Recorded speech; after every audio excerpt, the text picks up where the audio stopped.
পানির টেমাটা কেটে দিছি, এরকম করে বয়ম ছিল। এখন মোবাইল ত্যাগ করলে পড়বে না আর কি। এই জায়গা দিয়ে অল্প মাথাটা খালি ডুবিয়ে পানি পান করবে। মুরগিগুলো এরকম করে কেটে দিছি তিন সাইডে দিছি আর কি।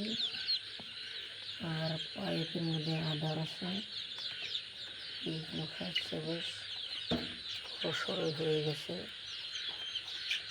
একদম ছোট থেকে ভিডিও করতেছি, এখন এরকম হয়ে গেছে, এরকম হয়ে গেছে। এখন মুরগিগুলো বহুত বড় হয়েছে।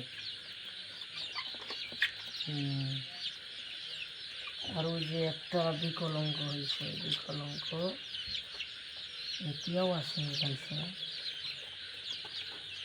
এই যে এইবিলাক মুরগি আমি ভাবছি কনির কারণে রাইখা দিব,